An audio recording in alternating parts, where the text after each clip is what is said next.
비로자나의 대지혜와 머무심이 깊고 깊은 진법성과 흐르는 바 원만한 수다라와 낱낱 진찰의 부처님 회상 중 보현 문수 모든 대사들께 목숨 바쳐 귀하옵니다.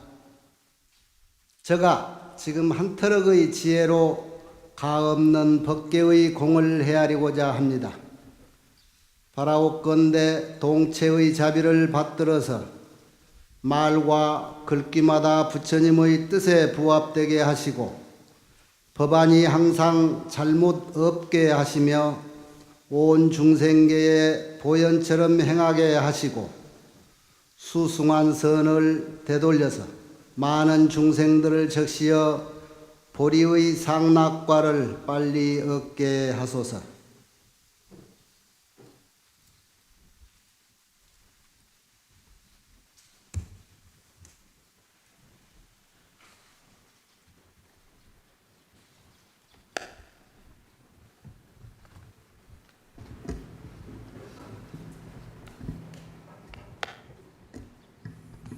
마이크가 임자 따라서 다르는 거요. 오늘만 이런가? 지금 저 시골 골짜기 보니까 한창 휴가철이던데 오늘 여기 계신 분은 휴가들 다녀오신 분들일까요? 아직 안 갔어? 아예 안 가려고?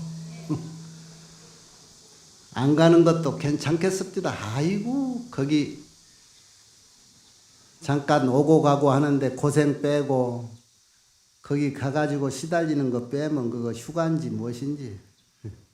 오늘 여기 있는 사람이 장땡이요. 안 간 사람들이.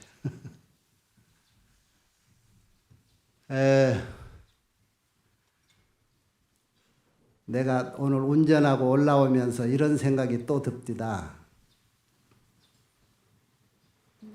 이런 여름에 지금 복 제일 많이 지은 사람이 어떤 사람인가 보니까 요 선풍기 만든 사람, 에어컨 만들어준 사람, 그 사람들이 참 복을 많이 지은 것 같아. 그러죠, 여러분도. 더울 때 제일 필요한 게 시원하게 해주는 사람. 배고플 때는 또 우리 밥 먹게 해주는 사람, 그 사람이 제일 우리한테 복덩이고 그러잖아요. 그런데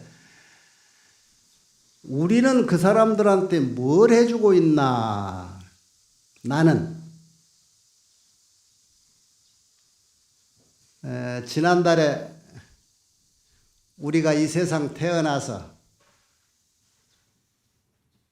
작은 일, 큰 일 많이 있습니다만 가장 큰 일 하나를 꼽으자면 뭐를 얘기하는가 했더니 부처님은 일대사 인연이라 그래서 중생 교화하는 것을 큰 일로 삼았는데 우리는 무엇을 가장 큰 일로 삼아야 될까? 하나를 꼽으라면. 그런데 여러분 표정 보니까 아직도 제일 큰 일이 무엇인지를 모르시는 것 같아요. 결정을 못하고 계시죠. 길게 봐서 일생을 삶과 죽음이 가장 큰 일이다. 그렇게들 다 생각하고 또 이런 얘기는 우리 선배들이 수천 년 전에서부터 태어났다가 죽어가면서 일생을 사시다가 가면서 남긴 말이기도 해요. 야, 살다 보니까 태어날 때 나도 모르게 왔지만 죽을 때 이것도 보통 큰일이 아니더라. 우리 살아가면서 대소사를 따져봐도 태어나는 것도 큰일이요, 죽는 것도 큰일, 그 가운데 시집 장가 가는 것도 큰일이다. 그래서 그걸 대사라고 그랬단 말이야. 그래, 자기가 일생에 있어서 가장 큰 일을 제우선으로 세워놓고 그 일을 하면 되는데 나는 내 개인적으로 이 세상에 태어나서 부처님법 만난 것을 제일 큰 인연으로 생각하고 거기서 배웠던 공부 부처님같이 따라 익혀서 나도 부처님은 금생에 다 못되면 버금가는 사람이라도 돼야 되겠다 하는 것이 내 일대사 인연이요. 그러니까 여러분도 어느 것이 가장 중요한가 이런 일을 빨리 결정해서 다른 것은 붓으로 자기가 정한 가장 큰 일에 맹진을 하는 그런 수행이 필요할 거다 싶어요. 그래서 오늘 또 한 번 강조합니다. 세상을 사랑하는데 그런 일 저런 일을 겪으면서 현명하게 살아갈 수 있는 것 중에 가장 필요한 것이 무엇이냐 하면은 그런 일을 올바르게 잘못 판단하지 않고 대처해 갈 수 있고 실수하지 않을 수 있는 이 지혜가 가장 우선인 겁니다. 우리가 사는 세상에서 이 지혜라는 것은 진리를 올바로 알고 세상사를 올바로 판단할 줄 아는 사람을 똑바로 볼 줄 알고 사람의 속마음을 바로 읽어낼 줄 아는 현실을 부딪혀서 절대 눈앞에 보인 것에만 썩는 그렇지 않는 지혜 이런 것들이 세상에서 어떻게 보면 가장 중요한 거예요. 부처님 공부를 하면서 부처님이 이 세상에 태어나신 숱한 인연이 있어서 결국은 세상 사람을 그냥 두지 못하겠다라는 책임감과 그런 자비심으로 정각을 이루어서 평생을 그 일을 하고 가셨는데 그것이 이러한 이치를 모르는 모든 중생들에게 그 이치를 알려주고 당신이 직접 그 이치대로 어김없이 근기에 맞춰서 방편으로 살아가 주신 거예요. 우리는 흉내라도 그렇게 내고 본받아서 살아갈 수 있다면 그것이 이승에서 부처님 같은 큰 성인의 세상에 둘도 없는 진리의 말씀을 전해주는 그 교훈에 우리는 보답하고 그 큰 인연에 감사하는 그런 나 자신이 될 거다 그런 거예요. 불교는 말입니다. 우리 인간들을 우리 모든 인간들의 능력과 소질을 최고로 인정해 주는 가르침이에요. 맞지요? 스스로도 하찮게 생각했던 나 자신을 사람의 몸을 받고 있는 나를 인간의 하나인 나를 너가 보편적인 사람이 아니고 인간이라는 게 보통이 아니다. 나를 봐라. 너희가 내가 될 수 있는 부처가 될 수 있는 그 능력 소질이 다 너희에게 있다. 그걸 인정해 주시는 가르침이에요. 이 세상 어느 법이 그렇게 우리를 알아주고 우리의 속사정을 이해해 주는 분이 있었어요. 그것은 인정으로 인정해 주는 게 아니라 세상의 이치가 그렇다는 것을 정확하게 일러주셨다는 거예요.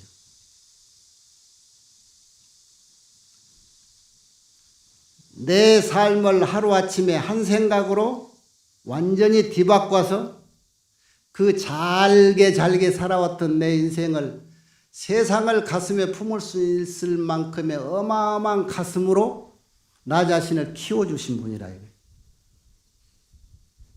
그런 스승을 우리가 금생에 수십 년을 살다 오다가 오늘에야 다행스럽게 행운으로 그 가르침을 만났어요. 이게 얼마나 뜻깊어. 우리에겐 이게 큰 일대사 인연이.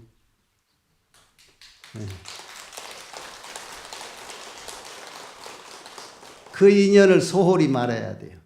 그러기 위해서는 내 인생을 어떻게 살아야 되느냐. 아까 우리가 초심으로 돌아가서 날 더울 때 정말로 간절히 우리를 위해서 필요했던 것을 만들어주신 그 능력자들, 우리가 세상을 살아가는데 옛날에 부처님 제자들은 사이나 또는 육물 4가지나 6가지만 있으면 세상 걱정 없이 살았다는데 요즘 우리 인간 세상에는 아마 직업이 한 5만 개쯤 되지 않을까 싶어요. 그러죠? 그런 것이 왜 어떻게 그렇게 다 필요할까? 그런데 그게 사람이 필요하니까 일이 생긴 거예요. 자, 의식주만 중요한 줄 알았더니 사람이 어떻게 밥만 먹고 살 수가 있나? 때에 따라서는 놀기도 하고 놀려면 도구도 있어야 되고 그러죠? 그래서 이런 것들이 생겨나는데 부처님 공부를 하다 보니 세상의 모든 이들이 만들어주고 베풀어준 것을 내가 받아만 먹어와서는 안 된다는 것을 우리는 안단 말이야.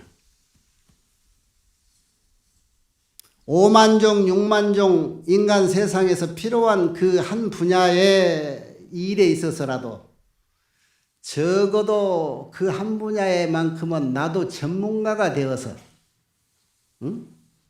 그 능력을 모든 이에게 회양, 베풀어줘야 되지 않는가. 이게 우리의 사명감이야. 그게 인격자의 삶이고 그게 세상 법을 제대로 일러주신 분에게 보답하는 배운 자의 가치란 말이에요.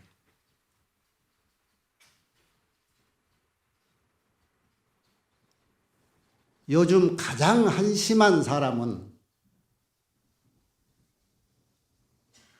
할 일이 없다 하는 사람이에요.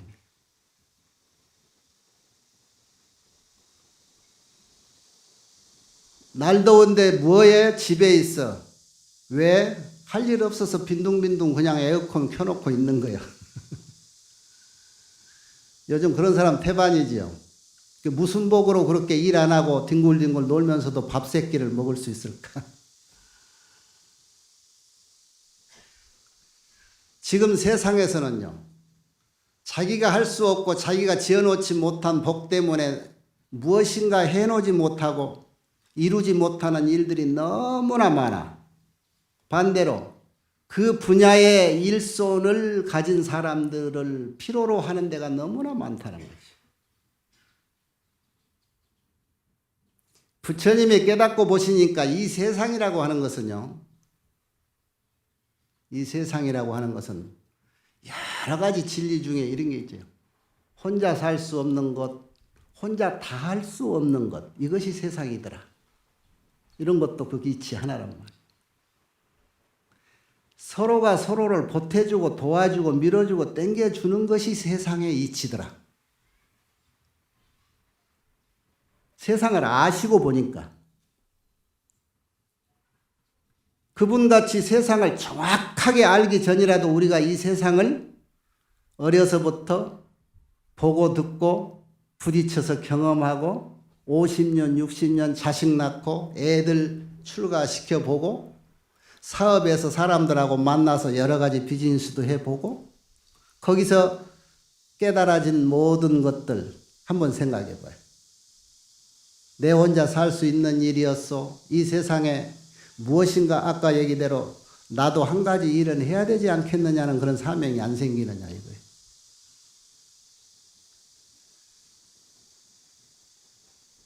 서가모니 부처님 모셔진 법당을 대웅전 그러죠?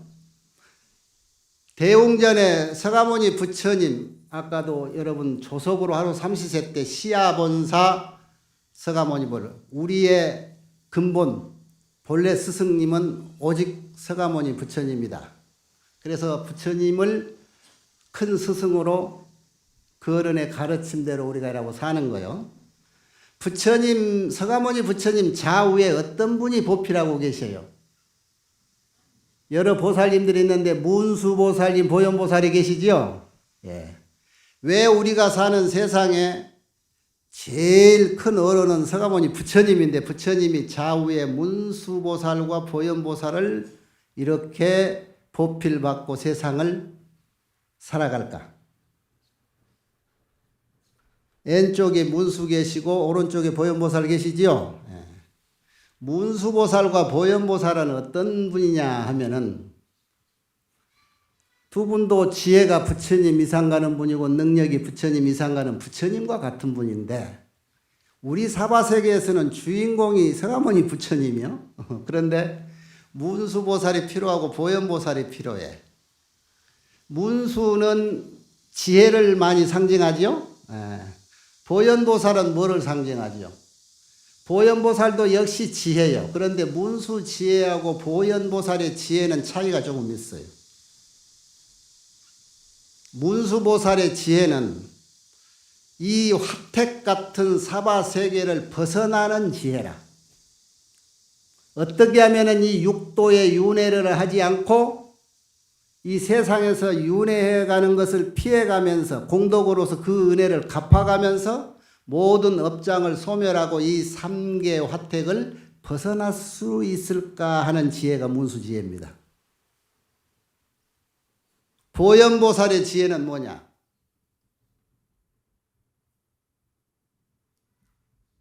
이 세상 화택 같은 삼계에 윤회하고 있는 육도에 되돌아와서 그 모든 육도 중생과 같이 하겠다라고 하는 지혜가 보현지혜예요. 그 지혜의 활동이 보현행입니다. 우리가 사는 세상에 어떤 지혜가 지금 필요해요? 이 사바세계를 원래 비로자나 화장세계라 그랬어요. 원래. 그런데 그것이 그 화장세계라는 건 극락정토를 말하는데 극락과 같은 원래의 세계, 물들지 않고 오염되지 않는 청정한 세계, 그리고 원래 부처님은 법신불인 비로자나불이란 말이에요. 청정의 세계를 말해요. 어디에도 아직은 오염되지 않았던 세계라. 그 세계에 중생들이 태어나고 섞이면서 그 중생들의 업으로 인해서 여러 가지로 물이 들었어. 오염이 됐어. 그래서 사바세계가 된 거예요. 그 사바세계를 다시 청정한 세계로 되돌릴 수 있는 화장세계를 만들 수 있는 유일한 길은 이 세상의 모든 이들이 보현행을 많이 실천하는 사람으로 꽉 차 있어야 화장세계가 되는 거예요. 그래서 우리가 사는 이 사바세계에 우리들이 최후의 부처님 성인의 가르침을 몸에 배게 의식하고 그 가르침대로 행동해서 실천하고 그 공덕으로 모든 이에게 베풀어주고 우리도 같이 가자라고 하는 의미로 동체 대비심을 발휘해서 하루하루를 살아가는 그 삶이 보현보살의 삶이란 말이에요.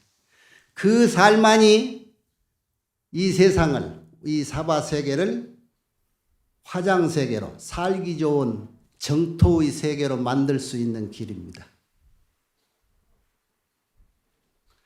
문수보살의 지혜는 이 세상을 벗어날 수 있는 지혜라고 그랬죠. 그 지혜는 이런 정도로 생각하면 돼요. 이 세상의 부처님법 크게 나누면 두 가지입니다. 세상은 어떤 것이다. 깨닫는 것, 지혜를 얻는 것. 이렇게 알았으면 어떻게 사는 것이다. 라고 여럿이 같이 동조해서 살아가는 것. 이거예요. 그래서 사는 것은 보현행이 되고 세상의 이치를 아는 것이 문수 지혜란 말이에요.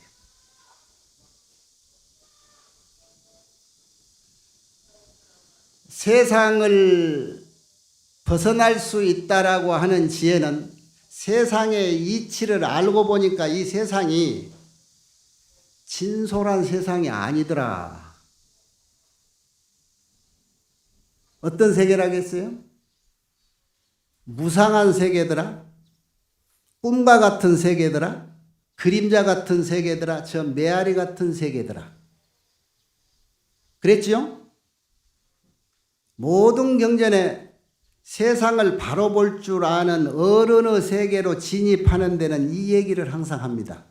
세상을 그렇게 집착하고 살 세상이 못 된다. 알고 보면 이건 그림자와 같다. 헛개비와 같은 것들이다. 여러분이 금강경 독송 매일 하지요?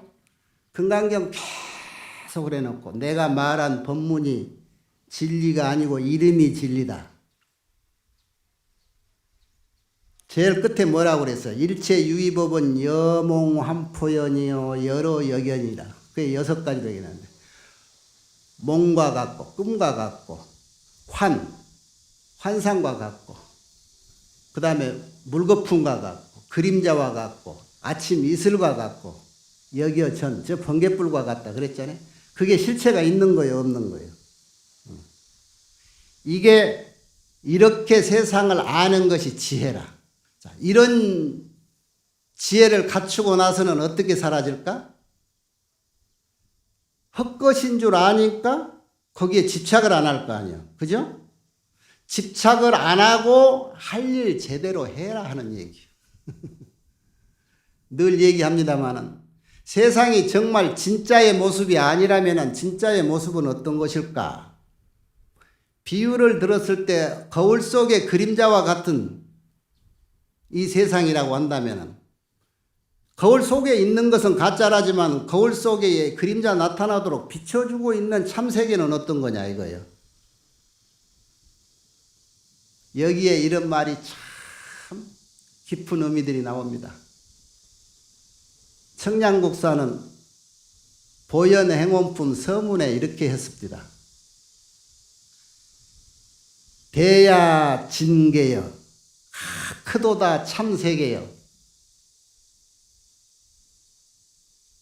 묘유가 득지하니 비유요 진공이 득지하니 비공이다. 아까 비로자나 본 법신불의 최초의 세계는 청정하다겠죠. 아무 것에도 물들지 않았어. 마치 우리의 마음이야. 어린애가 막 태어나서 아무 오염이 없고 생각이 물들지 않았어. 좋고 나쁘다는 생각도 없어.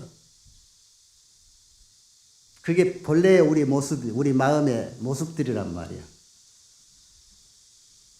그런데 무엇인가 부딪혀 경계가 나타남으로부터 그걸로 인해서 자꾸 생각이 변화가 되고 그게 업이 되고 그 업이 현상을 만들어. 그게 이 현상이요. 그래서 이 현상은 진짜가 아니라는 거예요.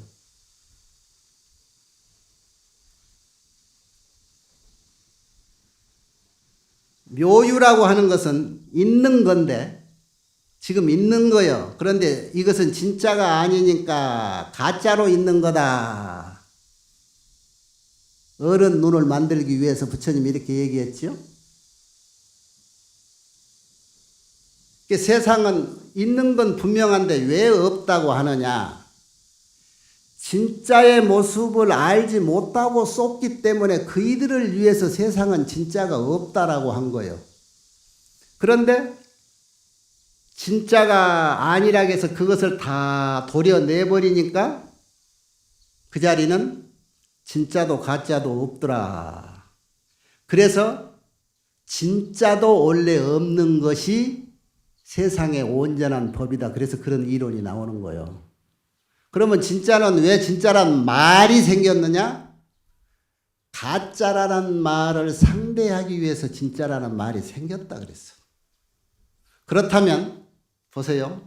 이 세상을 보는 눈도 이 세상의 모든 것들은 물거품과 같고 환상과 같다라고 해서 무상한 것이다 그랬어.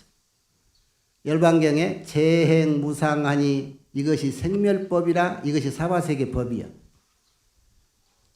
이 생멸하던 것들이 딱 없어지면 그 자리가 정토다 그래요. 고요할 적자, 그게 극락이다, 열반이다. 그 자리가 가장 행복한 자리다. 그렇죠? 우리가 사는 이 세상은 거짓일지 모르나 그 모든 현상으로 얽히고 설켜 있어. 얽히고 설켜 있는데 이것이 우리가 굳이 참이라고 진짜라고 집착할 만한 것들은 못 돼. 그러나 진짜를 여기서 찾아내려면 이걸 다 퍼내고는 안 된 말이에요. 다 퍼내고는. 그거를 잘 가라앉히면 진짜가 나온다는 거예요. 늘 얘기하죠. 목말라서 숲속에 등산하다가 옹달샘이 있어서 물 좀 먹으려다 팔을 짚는데 손에서 흙덩이가 떨어져 가지고 물이 구정거려졌어. 결국 못 먹지요. 먹으려고 했던 맑은 물이 구정물이 돼가지고 그걸 못 먹으니 자 이걸 어떻게 해야 돼? 물을 먹기 위해서는 그걸 퍼내야 되는가? 퍼내면 진도 가짜도 없잖아요. 그런데 먹을 수 있을 때까지 그걸 잘 시간을 두고 가라앉히면은 맑은 물이 있는 거예요. 우리가 태초에 어린애 같은 마음으로 어디에도 오염되지 않는 마음, 청정한 마음을 가지고 태어났는데 눈에 보고 귀에 들리는 것들로 인해서 혼자 혼선을 일으켜가지고 나는 이렇게 보고 너는 이렇게 보고 하는 거예요. 그래서 전부 보는 시각이 달라. 1000명이면 1000명, 10,000명이면 10,000명. 그게 내 마음이라고. 이것을 정화시키는 일들이 부처님이 45년 노력했던 그런 일들이에요. 다 똑같은 모습으로 참의 모습을 볼 수 있는데 전부 제가끔 지가 지은 업의 눈으로 보니까 다 다르더라.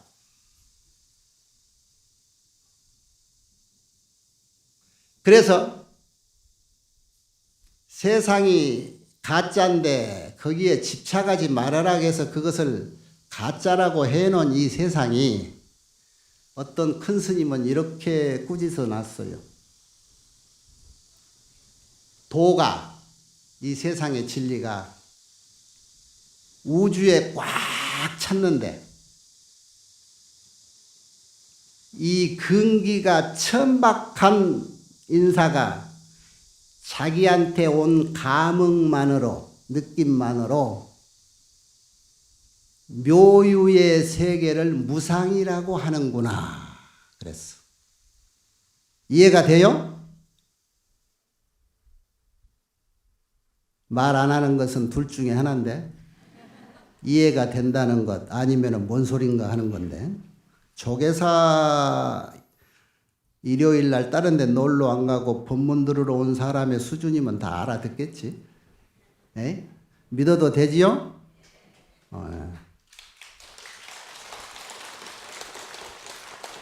내가 믿고자 하는 것이 뭐냐? 나도 내 짐을 덜고자. 여러분이 늘 들었던 같은 물인데 소가 먹으면 젖이 되고 뱀이 먹으면 독이 되지요. 법사가 법문을 하는데 자기 근거대로 다 받아 먹는단 말이야. 여러분 법성계 할 때 뭐예요? 부처님께서 해인 삼매경에 다 비를 내려주는데 전부 제 그릇에 맞게끔만 받아 먹는다 했잖아요. 다 그거요. 그래서 여러분 다 각각이 논아서 자기 근기대로 받아 먹으라고 내가 이렇게 논아해 줬는데 남의 것을 낚고채고 자기 것을 놓친 사람이 있어. 그래 놓고 돌았으면 내 것이 하나도 안 남아요. 자기 것을 잘 받아 먹고 소화를 해야 내가 여러분이 끌려가는 육도 윤회의 동타지옥을 안 해. 그걸 내가 면할 수 있는 거예요. 그런데 여러분이 내 말 듣고 하는 행동은 법사드가 그러더라, 부처님이 그랬다더라, 그래가지고 엉뚱한 짓 하게 되면 내가 그 사람 업에 끌려가는 거예요. 그래서 나도 이런 말 함부로 안 하는데 조계사 법당에서 나오니까 하지. 그걸 잘 알아주실란가 모르겠어?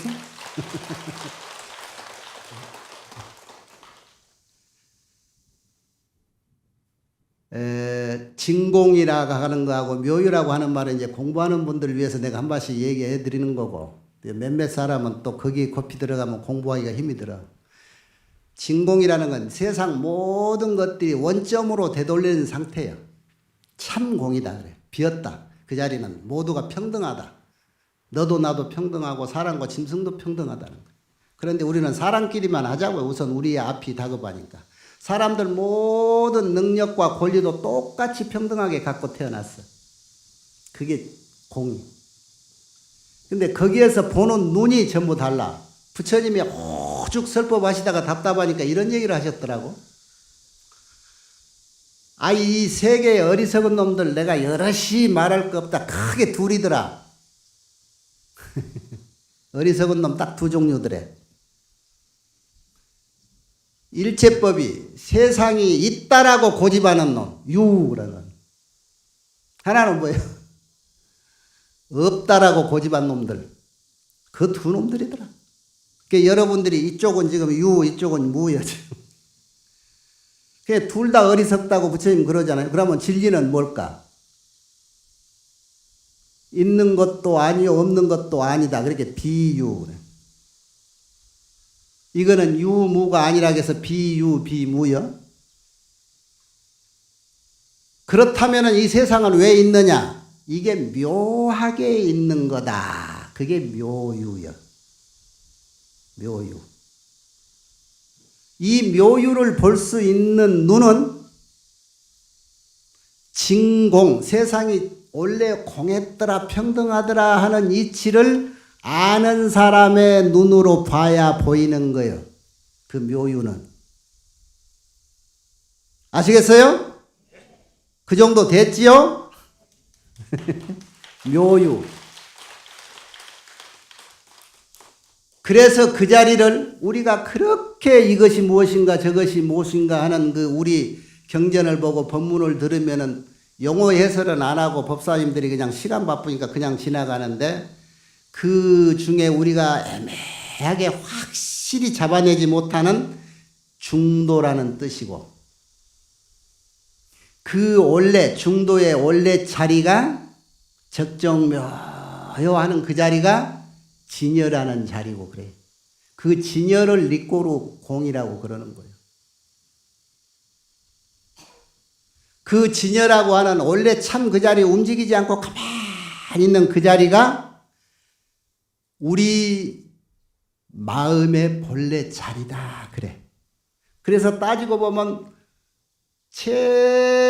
최고의 근원은 근본으로 따라가는 최고의 근원은 우리 마음이요. 그래서 일체유심조요. 마음에서 모든 것이 생겼다. 그래서 우리가 경전마다 비유를 마음의 비유를 어떻게 하느냐. 저 허공 같다. 저 바다와 같다 그런 거예요. 우리 마음의 크기를 저 허공을 아느냐 허공보다 더 크다. 그래서 비유를 어떻게 한 줄 알아요? 우리가 허공의 크기가 무한하지요. 요즘 과학자들도 허공이 얼마나 큰가 우주라고 표현하는데 우주가 얼마나 큰가 무진장 연구를 해요. 그런데 결론은 크기가 어느 정도는 모르지만은 우주는 끝없이 팽창하고 있다라고 하는 요 최근의 결론이 나온 것 같아. 그런데 그것은 그냥 느낌이야. 팽창이라는 게 왜 우주는 계속 커지고 있다고 이런 정도만 과학자들이 아는데 부처님은 뭐라고 했는 줄 알아요? 너가 허공처럼 크고 넓다라고 하는 이 마음의 정체를 말하는 건데 이 우주라고 하는 것이 허공보다 크다고 하는 허공만큼 크다는 우주라고 하는 것이 저 바다에 바람 불면 한번 살짝 일어나는 한 무더기 거품 정도밖에 안 된다. 내 마음 가운데 허공이. 그래서 경전에 이런 말이 나와요. 그 말만 하니까 여러분 이해가 안 되는 모양인데 공생대각 중 하니 허공이 대각 큰 깨달음 가운데서 생겼으니 여해 일구발이라 저 바다에 한 번 일렁이는 거품만 같더라. 무한대로 평창되고 현대 과학자도 얼마나 큰가를 알 수 없는 저 어마어마한 허공의 크기가 내 마음속에 비유하자면 저 넓은 바다에 한 방울 거품이라. 이 비유라는 건 말입니다. 굉장히 비슷해야 돼요. 두 번째가 있어서는 안 돼. 마음을 허공 같다, 바다와 같다고 하는데, 바다와 같다라는 비유도 또 여러분이 알아야 될 게 이게 있어요. 바다도 물이죠. 물의 본래 모습은 잔잔하지요. 사람의 마음은 잔잔한 겁니다. 진열의 자리는. 그런데 자, 잔잔하다는 걸 여러분이 한번 본 적이 있어요? 비유로 바다가 출렁이지 않는 모습을 한 번도 본 적이 있습니까? 멀리서 보면 바다는 잔잔해 보이지요. 가까이 보면은 단 한시도 가만히 있지를 않고 출렁거려요. 그러죠? 여러분이 가지고 있는 마음이 단 한순간도 출렁이지 않고 잔잔할 때가 있습니까? 손 한번 들어봐요. 나는 하루에면은 24시간 중에 한 2시간 정도는 내 마음이 움직이지 않고 가만히 있을 때가 있다. 솔직히 손 한번 들어보시오. 나 속 편하게 내려가게. 어이, 그런 사람 있어 없어? 조계사 총무국장 스님,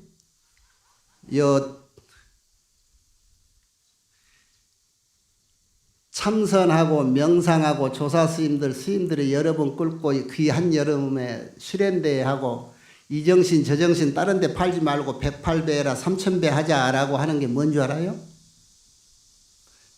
출렁이는 내 마음 단 한순간만이라도 잔잔해져 보기 위해서 시키는 거예요. 그렇게 시키는데도 여러분은 지금 머릿속을 딴 생각하고 있어. 아이고 12시 돼가나 내 배가 고프다. 말이 잘 안 들어온다. 내가 냉장고 문을 제대로 닫고 왔나? 내 냉장고에 가면 시원하게 먹을 수박이 있든가 가다가 하나 사가야 되나? 내 얘기 귀로 한 100이면은 12개, 3가지 비중만 가지고 듣고 나머지는 전부 그 생각하고 있어. 지금 약속 시간에 지금쯤 일어나야 되는데 내 가운데를 자리를 잘못 따졌다. 여기서 일어서 나가면 저 스님이 흉 보겠지? 흉 볼 거요. 안 그래도 길게 얘기해 주려고 했는데 뭔 오늘 기도를 열심히 했는데 한 15분 내 시간을 까먹어가지고 더 해야 되겠는데 어떻게?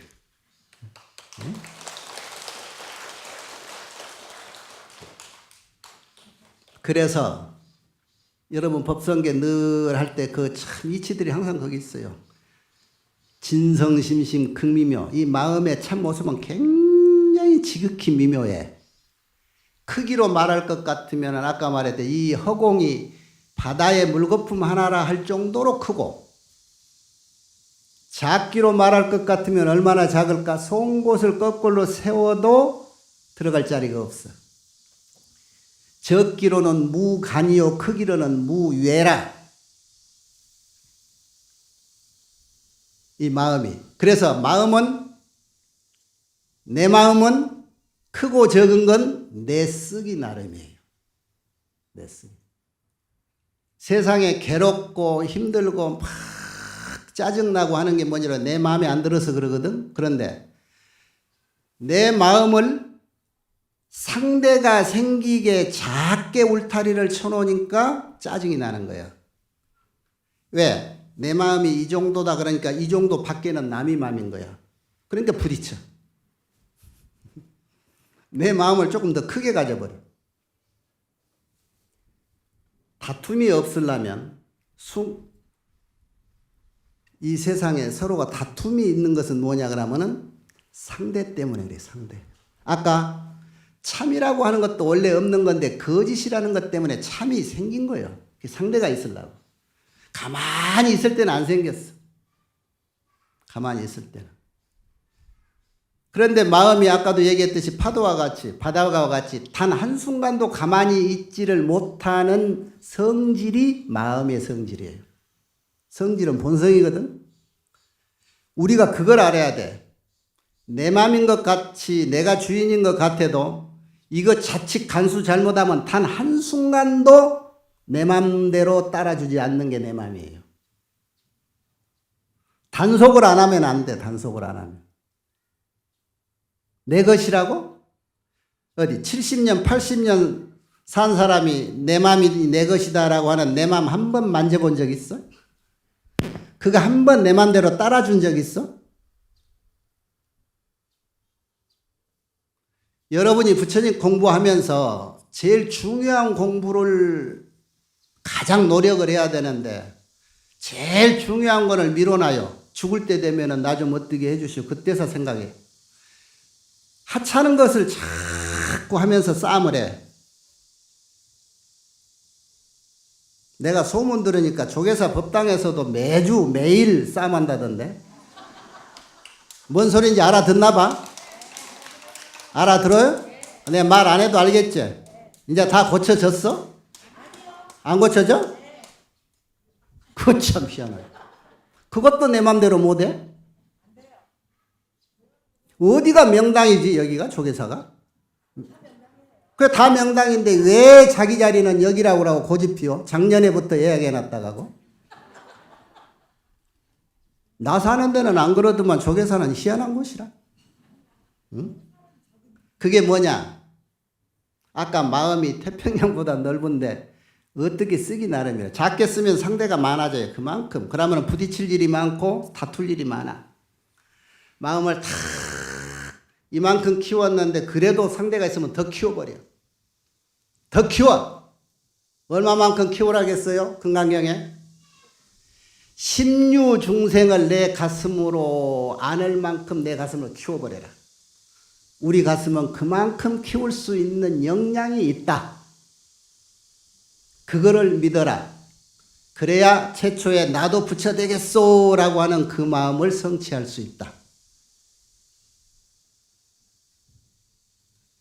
공부를 여러분 조계사 와서 날 더운데 이렇게 여기서만 부처님 친근할 장소가 아니에요. 잘 보세요. 서가모니 부처님이 모범 보이는 것을 우리가 모르고 지낸 게 너무나 많아요. 불기수왕아사라 칠처법계 하시다. 정각을 이룬 보리수나무 아래서 한 발짝도 움직이지 않고 45년 동안 5만 대 돌아다니면서 설법 다 하고 다니셨다. 그랬죠? 근데 그거 여러분 절대 고지 안 듣잖아. 지금까지도. 그 부처님 여기 조계사에서 봤는데 왜 이 부처님이 지금 거기에 있느냐고. 예? 여기에 굉장히 묘한 아까 말하는 진공 묘로 이렇게 묘한 게 있어요. 이 세상은 묘유 그 자체라. 이 묘유라는 게 뭐예요? 미묘하게 존재한다. 신통방통이야. 밥 좀 먹었다고 나이 들고 키 크고 세월 좀 갔다고 흰머리 나고 늙는 것도 정말 신통한 일 아니야? 알고 보니까 이 세상은 생멸법이라 해서 태어난 놈은 죽는다. 만난 놈은 꼭 헤어진다. 그것이 세상 법이라고 했잖아요. 그런데 그 법이라고 하는 것이 말만 들었지 내가 이렇게 그 어여쁘고 탄탄한 내 피부가 이렇게 세월이 가니까 늙어 빠져서 아무짝에도 쓸모없는 요즘같이 세상에서 필요한 그 일에 이만큼도 보탬이 못 되는 쓰레기 같은 내가 돼버렸는가? 예? 그게 신통이에요. 그게 신통. 조그만한 채전밭에 상추 뿌리면 상추 나오고 고추씨 뿌리니까 고추 나오고 까지 뿌리면 까지 나오고 이게 얼마나 신통한 일이냐고. 인도 보리수나무에 성불했던 부처님 그 모습. 부처님은 세상 어디에서 누구든지 당신한테 관심을 가지면은 있는 그대로 100%를 가감없이 나타와서 해주고 하는 능력이 있어요. 그걸 십신 능력이라고 그래요. 그건 여러분이 부처가 돼보면 알아. 열이라는 숫자는 만이라고 그랬잖아요. 10가지 몸을 나툰다. 크게 말하면 그 정도. 예를 들면 국토신, 중성신, 업보신, 성문신, 영각신, 보살신. 그 말은 뭐예요? 국토로도 되고 이 땅도 부처님 몸 아닌 게 하나도 없고 업보로 생긴 모든 것들 부처님 아닌 분 하나도 없고 중생들 다 부처님이고 그런데 여러분이 다 부처님이라고 했잖아. 그리고 성문보살, 이승, 소승이라고 하는 영각보살, 대승이라는 보살, 열애, 지신, 법신, 허공신 이런 능력이 다 있어. 그래서 어디서든지 나에게 관심을 가져주면 나는 그 자리에서 놔둔다. 그래서 보리수하에 계시면서도 어머니 때문에 도리천에도 가셔서 법문하시고 도솔천에까지도 가서 법문하시고 타화자재천에 가셔서 화엄경을 설하시고 그런데 보리수하에서 한 발짝도 안 오시고 계신 거예요. 저 비행기 타고 7, 8시간 가야 되는 인도에 계셨던 부처님이 대한민국 국민이 아이고 그런 분이 계시다는데 하고 조계사에서 간세음보살 나무아미타불 서가모니 부처님 하니까 여기 떡하니 앉아 계시잖아요. 감응하는 곳에 감응하는 자에게 나는 언제나 있다 그랬어요. 부처님이 여기서 그리 가고 오고 그러는 게 아니고 내가 여기서 감응을 하면 솔직히 말하면 감하면 응한다 이런 얘기요. 응감이라는 게. 나한전을 응진전이라고 그러죠. 우리가 느낌이 있으면 부처님이 오시는 거예요.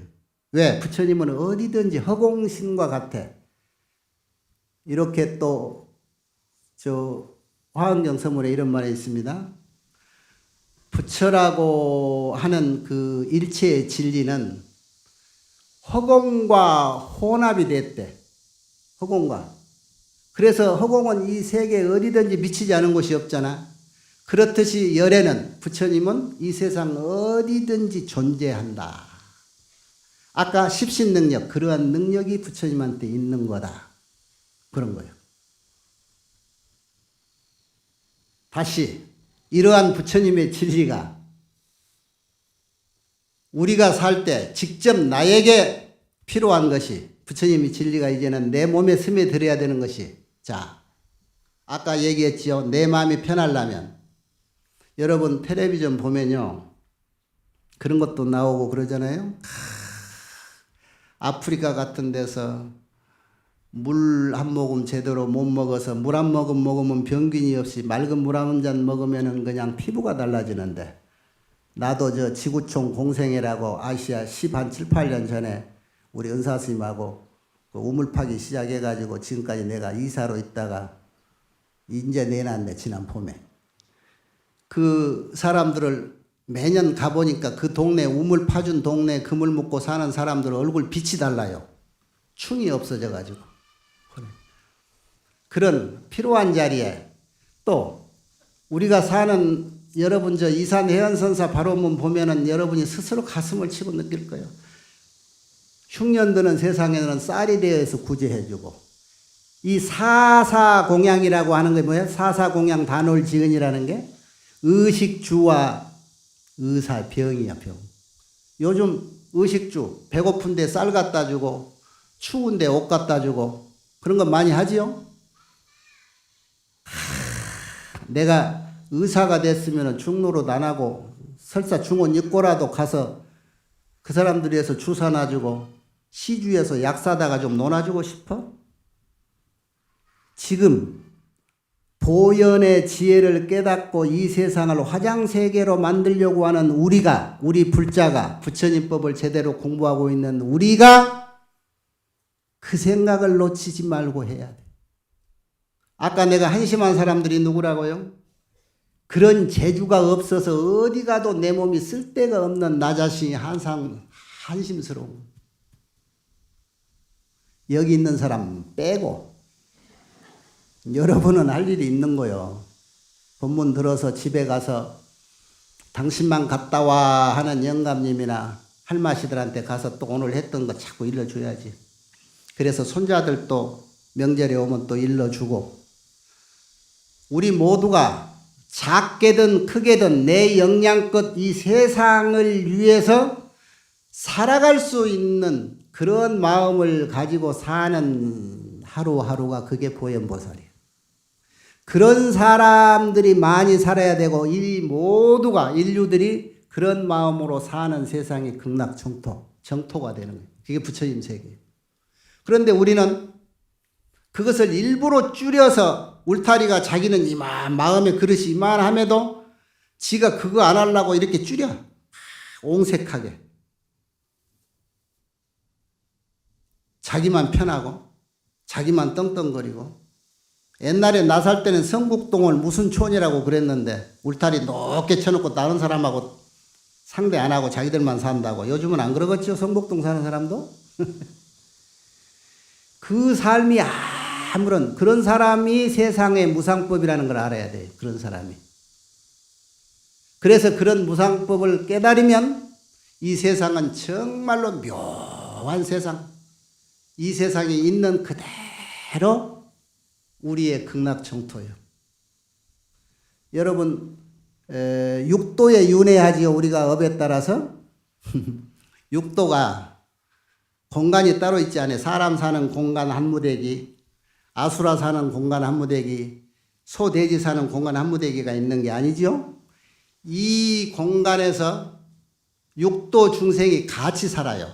그러니까 내가 늘 얘기합니다. 나 차 마시러 오는 사람에게 내 방에, 나는 내 방에다가 이불 깔고 그 사람들이 가면 걸레질하고 다시 이불 깔고 자고 한쪽 구석에다 이불을 개놓고 이라고 사니까 어째 응접실도 없느냐고 그래. 내 방, 내 집에 내 방 한 칸이라도 내가 100% 주인이라는 생각 갖지 마세요. 적어도 그 가운데 주인은 그 공간에 6이 있어. 육도 중생이 다 지분이 있는 거예요.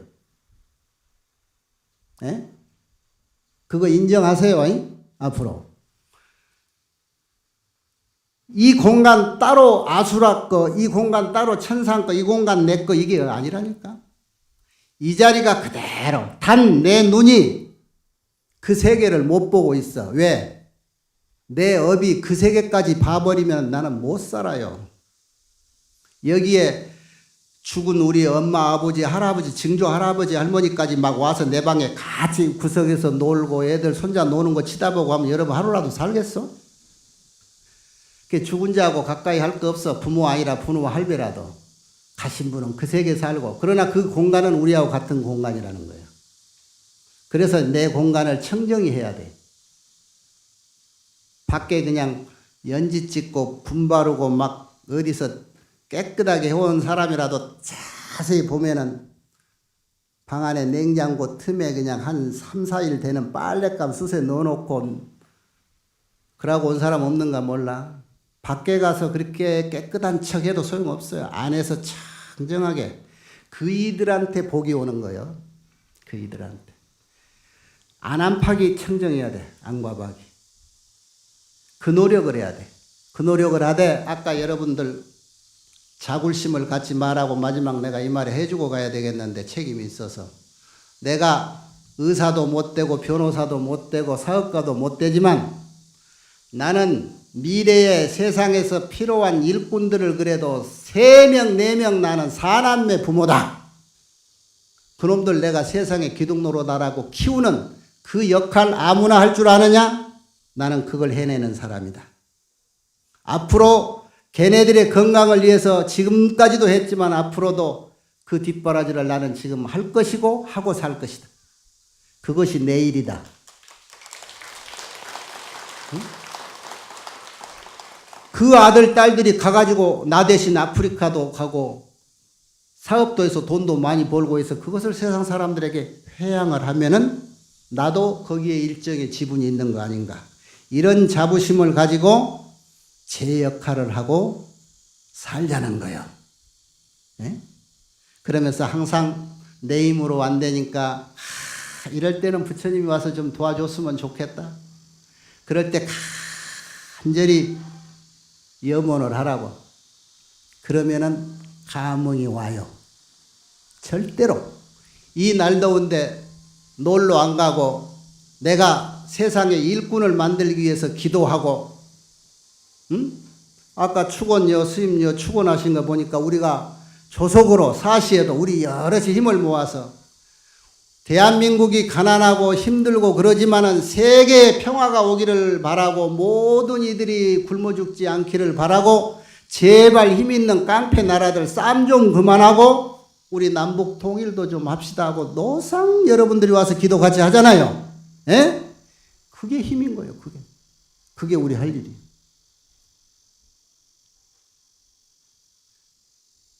내 할 일을 찾아서 누가 들어도 나는 할 일이 없어야 이런 소리 하지 말고 작은 일도 세상에게는 꼭 필요한 일이고 큰 일도 세상 사람한테 필요한 일이란 말이에요. 내 힘에 맞고 내 적성에 맞고 내 능력껏 할 수 있는 그 일을 찾아서 그 마음의 크기를 잘 사이즈를 거기에 맞춰가지고 정확하게 조종해서 하면 이 세상에서 그것은 꼭 나만이 할 수 있는 일이 되는 거예요. 그리고 마지막으로 보행을 하기 위해서 보행이라는 것은 결국은 결론은 주는 겁니다. 내 것을 남을 주는 것. 그게 이름이 뭐지요? 보시가 생명이에요. 근데 그 보시는 주는 거니까 능력이 있어야 되잖아.